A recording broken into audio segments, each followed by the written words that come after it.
Hey, my name is Shelly, and today's video is going to be the first in a video series where I'm going to be highlighting and talking about underhyped and underrated books. Each video is going to be focusing on something different, either like traditional published or indie published, and then also sci-fi and fantasy. Today's video is going to be focusing on traditionally published fantasies with a rating of under 10,000 on Goodreads. Hi. During this video, I use the word vote instead of rating or review. Don't ask me why, but thank you for your understanding. So if that sounds like a lot of fun, stick around, let's talk about a bunch of books. I'm going to break this video up into different parts. The first part, I'm going to talk about books that I didn't really love, but I do think that there's an audience for, and I think that a lot of people will like it. The second one is books that I loved and I've read and I gush about, and I just don't understand why they are so underrated. And the third part is going to be about books that were recommended to me from my friends through Discord when I asked them what were their favorite underrated series. All of the ones that I mentioned at the end I have not read, but they are recommended by people that I trust. So I'm going to start with the ones that have the highest rating right now, and the first one that I'm going to talk about is The Final Strife by Sarah L. Arifi. Currently this book has 8,097 votes on Goodreads, which actually really surprises me because I feel like this book has been talked about a lot, and maybe it might be one of those situations where it's only really talked about on like in the booktube space. So this is a recently completed trilogy, and I actually read it I think last summer, and I don't want to say I really enjoyed it. I enjoyed it enough, but it just kind of didn't really do anything for me, and I really didn't like the main character, and for me that is a deal breaker. If I cannot find something that I like about the main character, then I can't push myself to read on. A lot of people that I know and trust do love this series and really recommend it. And honestly, these covers are just so beautiful. So this story is an African-inspired fantasy about 3 different women who are in different kind of classes in society. And the way that the magic system is, it's very much based on blood, and depending on what color your blood is, because some people have like blue blood, red blood, and clear blood, so that blood color does really identify your class and where you stand in society. So this book is following Zayla, and she's basically one of the lower class people living in the slums, and she has like an addiction problem. So there are triggers for addiction and slavery and abuse, so if you're sensitive to those kind of things, maybe skip out on this. So she finds herself unraveled in high society, and she basically is prompted to participate in these trials. There's a lot of topics of prejudice, addiction, like I mentioned before, also a culture that has been just abused and repressed, and there's a lot of turmoil within the society between all these different factions of people. Like I said, I really did enjoy it. I thought that the magic system was awesome. The world was fully fleshed out, but for me, the character just didn't really work. But I think the series can work for so many people, and it's complete. So can't go wrong with a complete trilogy. Another series that I want to talk about is also another completed series, and that is The Bladed Faith by David Digglish. I read this again last year as well. And this is following a young prince that is from a kingdom that basically gets taken over by an empire. He's basically held as a prisoner for war, but on the other side there's another revolution, and he somehow finds himself wrapped up into this revolution. The one thing that I absolutely loved about this is the gods. This actually reminded me a lot of Final Fantasy because of how these gods were kind of represented, and it's very similar to Final Fantasy because they're able to use these gods as like a power and a fighting ability. Very similar. So I absolutely loved that part. But what didn't work for me was because this is very battle heavy and it is very training heavy. That doesn't sound right. The training of this young man, I should say. And for me, that's not something I usually lean towards. I did hear that the series does get better, so maybe I will continue on. But honestly, I think that this would work for so many people, especially if you do love that training kind of montage, and also just kind of like a coming of age story as well. So I think that this will work for a lot of people. And like I said, I may continue on eventually one day. The rating for this book actually really surprised me. It's only 1,440 votes on Goodreads. For an Orbit book, that's quite low. So Yep, like I said, recommend it. The next book I want to talk about only has 7,481 votes on Goodreads, and that is The 12 Kings in Shirkai by Bradley P. Beaulieu. I have so much trouble pronouncing his last name. I think it's Beaulieu. I am so surprised that this book has not showcased more on YouTube, because honestly, I feel like this book would work for so many people. So this is an epic fantasy about a young woman who is living like in a desert like climate, and she's basically living in a town, which is Shirkai, or a city I should say, that is ruled by 12 kings, and they are basically suppressing all the people in their kingdom. I read this a really long time ago, and her like name is like imprinted on my head. Her name is Cheda, and she is a young woman who has a lot of reason to hate the kings, and basically sets out on her life mission to take them down, or at least kill them. So she has this mission and she wants to complete it, and she'll do anything in her power to do it. This world is incredibly lush, incredibly well developed. There is so much to it. There's a lot of political intrigue. There's like gods. I believe that there's also jinn involved as well. So there's a lot of things to this world. I think the reason why this doesn't work for a lot of people is the writing style. The writing style is very formal, almost kind of like Robin Hobb, very thick, dense purple prose, which I know is not everybody's thing. I'm trying to think of other book series that are like purple prose, but that kind of like dense writing style, I think that you might like this. But again, also I understand why this doesn't work for everybody, because it does have a dense writing style. Like I said, I read this a couple years ago, and I have been planning to reread it because I actually own the whole series on hardcover, so I feel like I need to reread it before deciding to give up on it. So I think the first time I read it, I only gave it like 3 stars. But like I said, I'm not exactly the targeted audience for that type of writing style. But like I said, if you like desert settings, if you like purple prose, if you like thick, rich world building, I do recommend this book series. The next book I want to recommend only has 2,225 votes on Goodreads, and that is The Daughter of Red Winter by Ed McDonald. First of all, let's take a moment to admire this absolutely stunning cover. I think the cover is actually what made me pick up this book, because I love everything about it. Okay, so this book is about a young woman who can see and talk to dead people.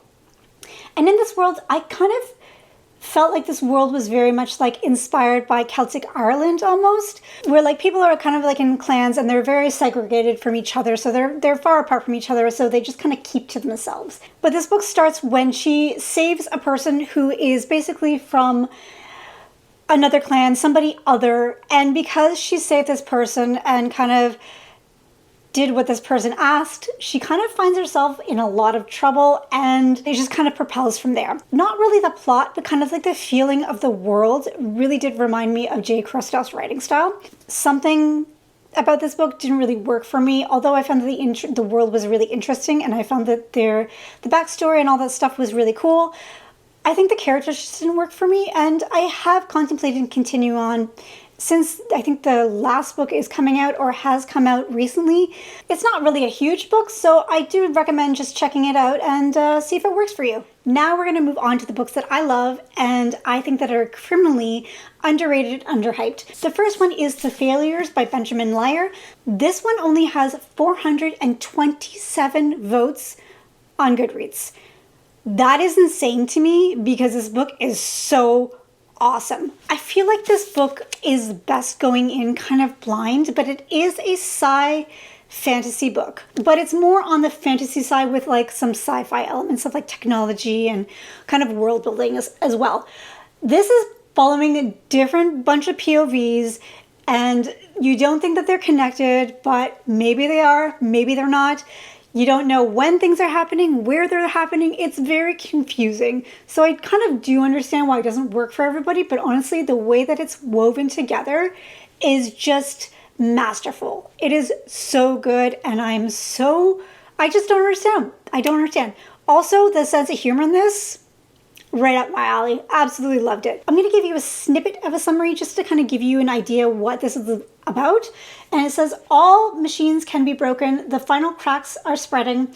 It will take careless actions of 2 cheerful monsters on the tip of the wastelands towards the endless dark, or help it find its way back to the light. Doesn't really say very much, but honestly, that's what it's about. So yeah, I really do recommend this. I really, really do. Honestly, pick it up, please, because 427 is just, I don't get it. I don't get it. The next one I'm going to talk about is probably a little bit more well-known than some of the other ones that I've mentioned so far, and that is The Wolf of Aranyaro by K.S. Veloso. I read this, I think, last summer? I don't know. I did a whole thing about it. I'll probably link it below if you want to see it. But yes, this is a trilogy, and it is so good. It is so good. You are following a very unlikable character, and usually for me that's a deal breaker, like I mentioned before, but somehow this worked. We are following a young queen who basically gets swindled out of her throne and thrown to the dirt.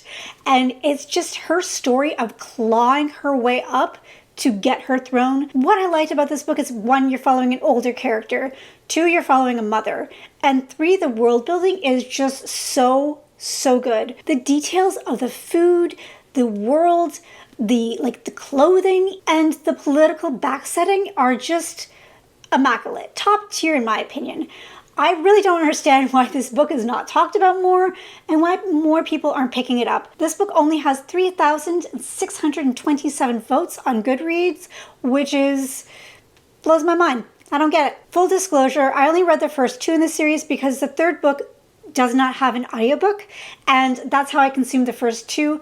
Honestly, I should just pull up my big girl pants and get the third one and read it, because I really did enjoy this series a lot. So I do recommend this for people who want older characters, kind of a morally gray character, lots of political intrigue, Asian inspired, and just really rich world building. The next book is also no stranger to my channel. I've talked about it quite a bit, and it has only 4,897 votes on Goodreads, and that is Dark Water Daughter by M.H. Long.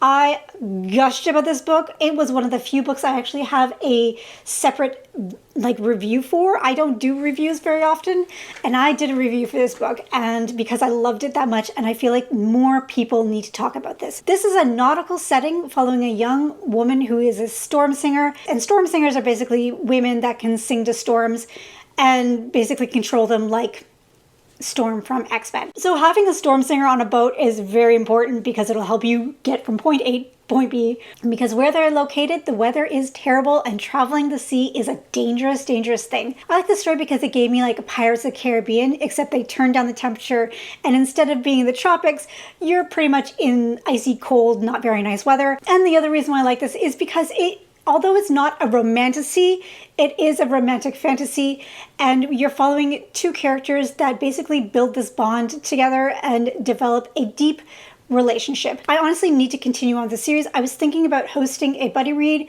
on my Discord, starting with rereading this one, and then the second one, and then the third one is coming out in July. So maybe look out for that if you're interested. Honestly, I think this book would work for so many people, and I'm just shocked by how nobody's reading it. The next one is also not a stranger to BookTube, and that is Guns of Dawn by Adrian Tchaikovsky. This one only has 4,770 votes. And that is crazy to me because I feel like this book blew up a couple years ago and it really made its round around BookTube. But then I feel like this is another incident where maybe it's only popular on BookTube and not just like the general public. I love this book. It was a standalone. So if you're looking for a good standalone, look no further. I actually read this a couple years ago, so I gotta restart my memory for this. From what I remember, this is kind of like a Jane Austen kind of Gone with the Wind kind of backsetting, where you're in this world where they're in a civil war, and it's following a young woman who wants to take care of her family, and so in order to take care of her family, she enlists in the war. This is a fantasy, so there is a magical elements. I think there's mages that help in the war. They're the weapons, so they're doing the most damage. And the enemy is a very Adrian Tchaikovsky kind of enemy, that's all I have to say. I love this world. It's a very steampunk inspired world. You're following a woman who is very smart, who is very determined, and is very courageous. And then there is a romance that is comparable to Gone with the Wind and also Pride and Prejudice. And there's another one that I can't remember that other people have made. If you are looking for something like that like weird blend that like honestly works so well. I do highly recommend this. But like I said, standalone, can't go wrong. I don't understand why there's not more ratings, but yeah, really loved this one. So the second last book that I want to talk about that I read only has 5,136 votes on Goodreads, and that is The Art of Prophecy by Wesley Chu.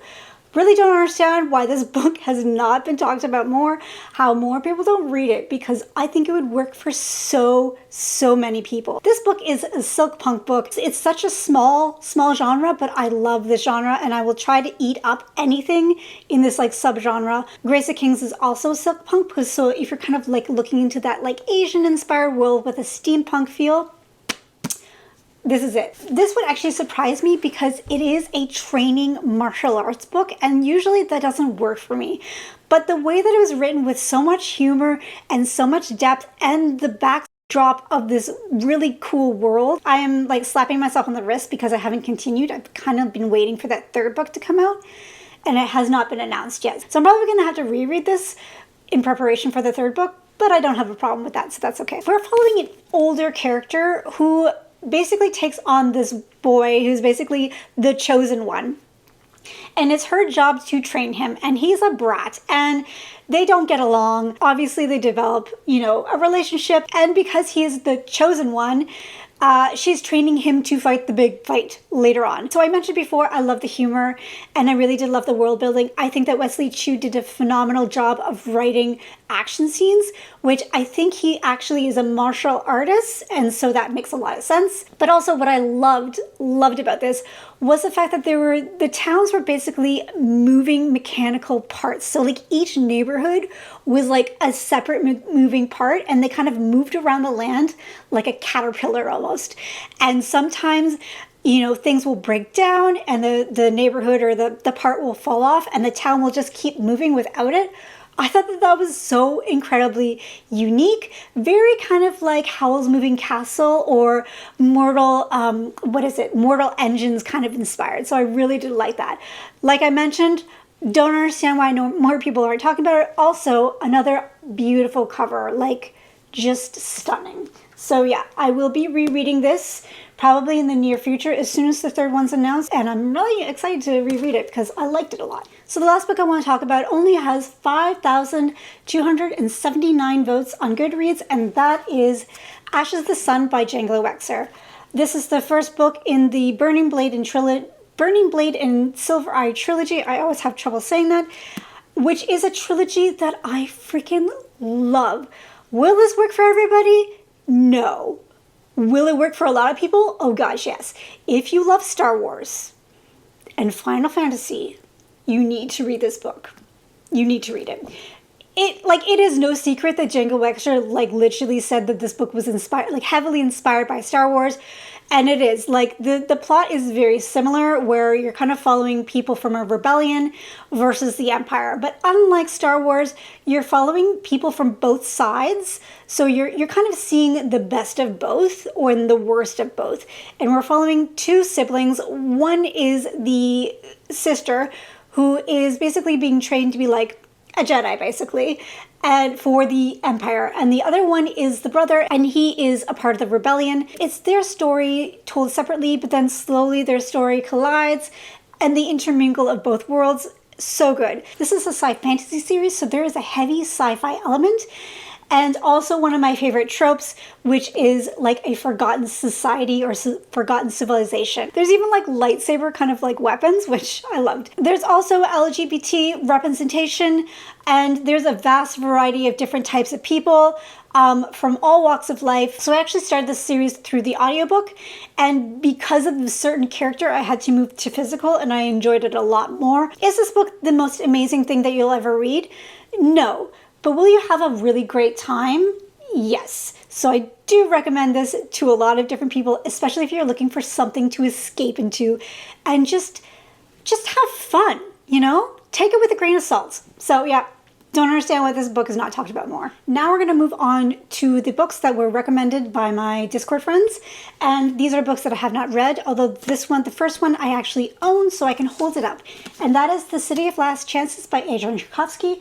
This one only has 7,272 votes on Goodreads, which does surprise me because there has been some heavy-hitting booktubers that have talked about this book and praised this book in like the last year. But I have gathered that this book is about a city that is basically on the precipice, the edge of a war that's about to happen. There's a lot of tension and anticipation that something bad is about to happen, and any day now, anything is going to start this war. What I know is that this book is not very plot heavy, but it is very descriptive heavy, and basically detailing that the city is pretty much like the main character.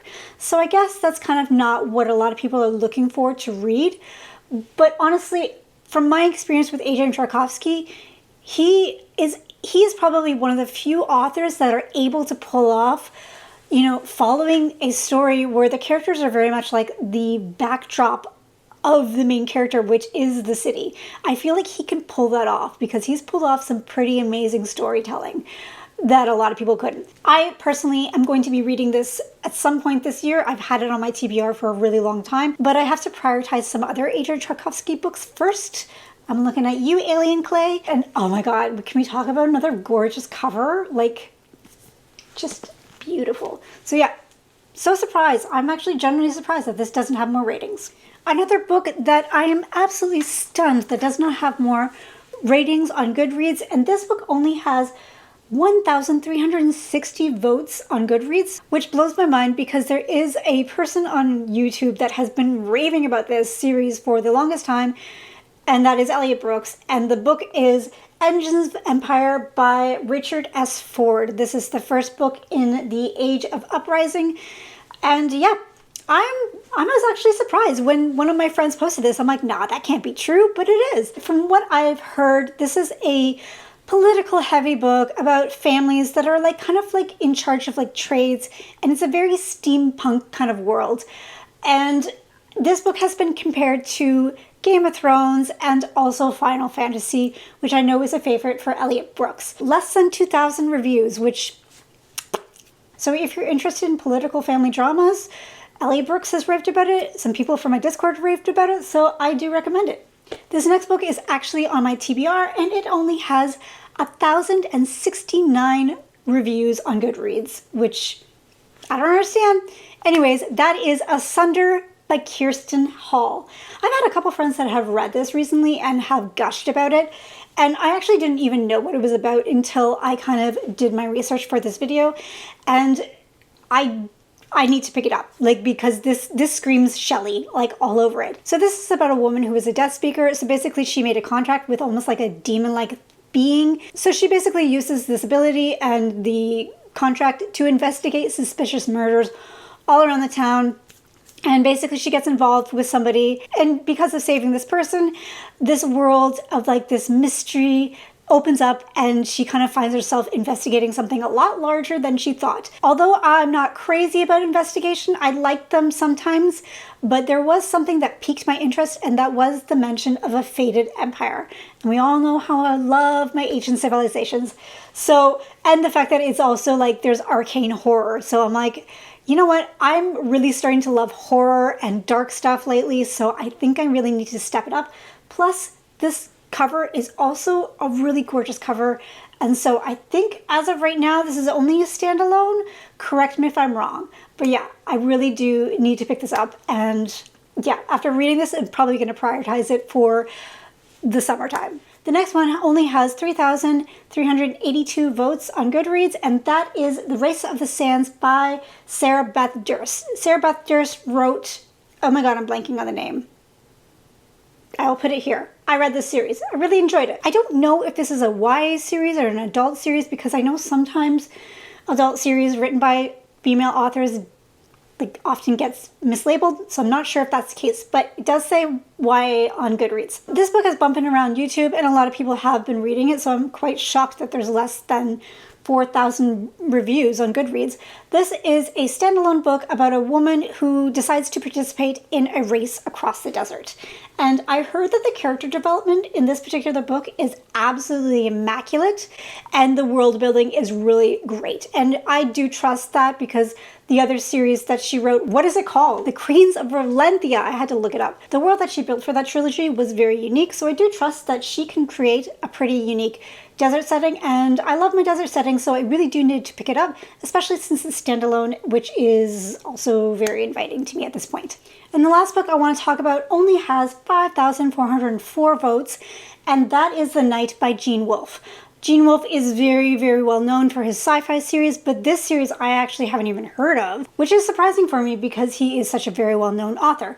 This is a story about a young man who gets teleported from his world or another world into a fantasy world and basically goes on a quest. It's a very isekai kind of story, and judging by the cover, there are things like dragons and other magical, mythical beings in it. Doesn't really sound like something that I would enjoy, but I know for a fact that lots of people love, one, coming-of-age stories, and two, a story about a person being teleported from one world to another world. From what I'm gathering, it's an adventurous, sci-fi, epic fantasy story, which is kind of like, I guess, coming of age as well. So I think that it would work for a lot of people. All right, we made it to the end of the video. I feel like I've been talking for a very long time because my lip gloss actually wore off and I'm getting really tired. The next video I'm going to work on is going to be a adult fantasy but indie pubbed. So if you have any recommendations, please put them down below. Or if you have any recommendations for books that you think are underrated, like traditionally published, whatever, also leave them down below. I would love to see your comments. If you made it all the way to the end of the video, please leave a, what can we leave? Leave a sword emoji because we talked about a lot of fantasy. As always, thank you so much for watching and I hope you have a lovely day. Bye.